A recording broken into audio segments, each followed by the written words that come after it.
السلام عليكم، ازيكم؟ عاملين ايه؟ يا رب تكونوا جميعا بخير. صباح الفل عليكم جميعا.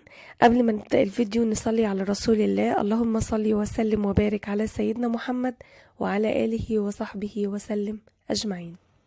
النهاردة هنعمل وصفة فراخ حلوة جدا بمقادير كده بسيطة خالص بتتبيلة حلوة. جربي التتبيلة دي بجد مختلفة خالص وهتعجبك.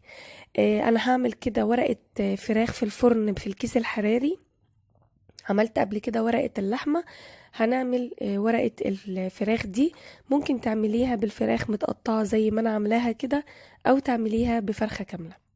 اللي انا هعمله دلوقتي اني هبدأ الاول بالتتبيلة قبل ما اشتغل في الخضار والفراخ. اول حاجة حطيت في الكبة عندي حوالي 5 فصوص من الثوم، حطيت عليهم حبة كده من الفلفل الاخضر الرومي، وكمان كان عندي كده فلفل شطة. حطيت كمان نص كده حبة، وحطيت حبيتين من الطماطم وقطعتهم، وحطيت كمان عصير نص ليمونة. والنص التاني من الليمونة، يعني انا عندي ليمونة كاملة، حطيت نص ليمونة والنص التاني هحط الليمونة بقشرها. قطعت طبعا الليمونة كده النصين علشان تتفرم معايا كويس في الكبة. بالنسبة بقى للمكون اللي انا هحط هنا صويا صوص. هحط حوالي كده معلقة كبيرة مليانة من الصويا، وخلي بالك انا مستعملة هنا صويا دارك، يعني غامقة وبتكون مالحة شوية.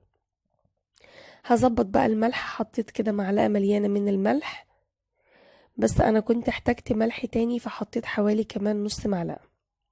هحط هنا رشة من الفلفل الاسود، والفلفل الاسود ده انا يعني ايه، مش طحناه قوي، مخلياه كده مجروش شوية بيدي طعم احلى. حطيت كمان معلقة صغيرة من الروزماري او الزعتر المتوفر عندك، لو مش متوفر ما تحطيش.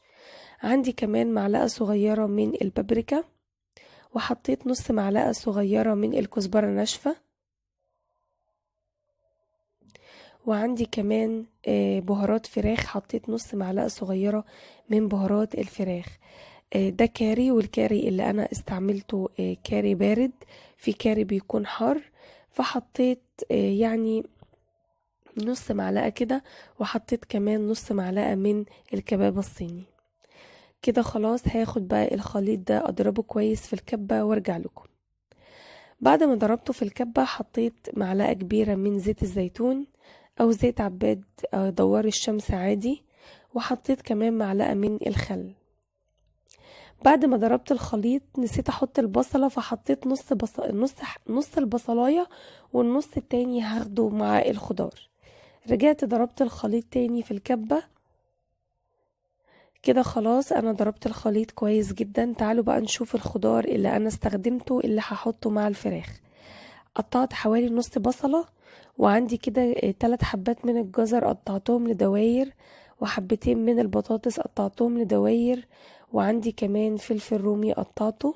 ولو عندك بسلة، كوسة، فاصوليا خضراء، الخضار براحتك خالص. انا حطيت اللي كان موجود عندي واللي الولاد بياكلوه.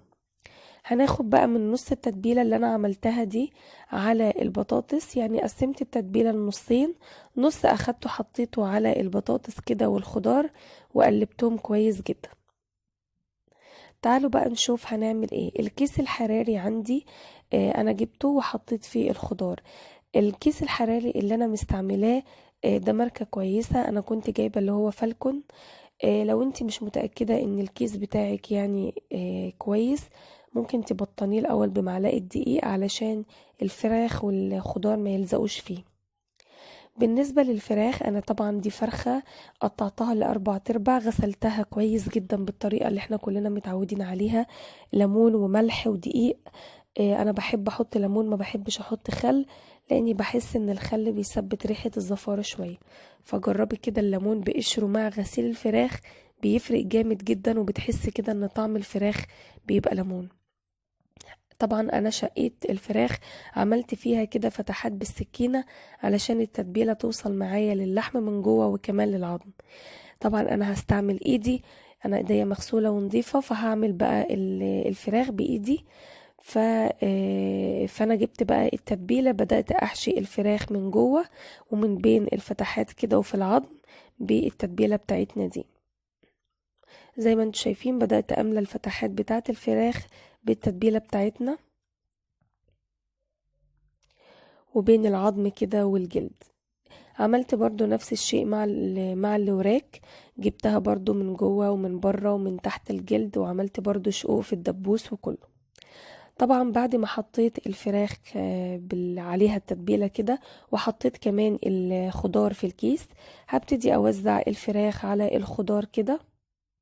طبعا انا كنت مشغلة الفرن على اعلى درجة حرارة وسايباه يسخن معايا، وحاطة الشبك بتاع الفرن تحت خالص على اول دور، علشان هحط الصينية طبعا على اول دور وبسيبها على اعلى درجة حرارة. وبعد ما بتبدأ بقى تغلي، الكيس الحراري من الحاجات السريعة جدا اللي بتسوي الحاجة بسرعة وكمان بتدي لون، وفي نفس الوقت يعني بيغلي الحاجة فيه بتغلي بسرعة. فانا كنت معلية الفرن. هنا وزعت بقى الفراخ على وش الخضار، وجبت كده شوية خضار من تحت حطيتهم كده على الوش، ونزلت بواقي التتبيلة على الفراخ. هناخد بقى الكيس نقفله كويس، هنهزه بس كده ونتأكد ان كل حاجة متظبطة معانا كويس. هاخده بقى اخرج منه الهوا كده، وبعدين ببتدي بس اديله برمة كده او لفة، وبنقفله بالمقفل بتاعه. المقفل سهل جدا للناس اللي ما بتعرفش تستخدمه، بجيبه وبقوم مدخلاه جوه الفتحة اللي فوق دي، وبقوم شادة الجزء اللي تحت لتحت خالص لغاية ما بقفل على الكيس كويس كده. خلاص انا قفلت الكيس واطمنت ان هو مقفول كويس، وخرجت كمان منه الهوا. هجيب بس سكينة وهعمل فتحة كده من فوق من الجنبين. ضروري تعملي الفتحة دي كويس، يعني علشان الكيس طبعا اول ما بيدخل الفرن بيتنفخ جامد، فعلشان ما يفرقعش منك في الفرن، فهنعمل بس ايه الفتحة دي علشان نتأكد ان هو يعني ما يفرقعش. ده شكل صينية الفراخ بعد ما دخلت الفرن وخرجت. انا عايزة اقول لكم ان هو اخد حوالي ساعة وربع في الفرن كده. خلاص شايفين حتى كل حاجة متحمرة وفي سوائل عندي كمان في الكيس. انا عملت معاه الرز بشعرية، بصراحة تحفة جدا جدا، جربوها وجربوا التتبيلة. التتبيلة مميزة خالص. عايزة اقول لكم ان انا يعني اتقال لي تسلم ايدك اكتر من مرة على الغدا واحنا بنتغدى، يعني بسبب حلاوتها وطعمها الحلو. فجربيها مش هتندمي خالص، واللي ما جربش الاكياس الحراري يجربها، يعني وصفات مختلفة جدا عملتها فيها، فجربيها هتعجبك ان شاء الله. هنا انا فتحت الكيس، فانا كنت فتحته فتحة كبيرة شوية فالسوائل نزلت مني في الصينية، بس مش مشكلة، كده كده هنرجع يعني ناكلها مع الرز.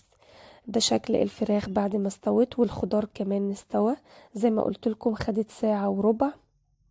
لو حابة تسيبيها اطول من كده شوية ممكن تسيبيها عشان الفراخ تتحمر كويس.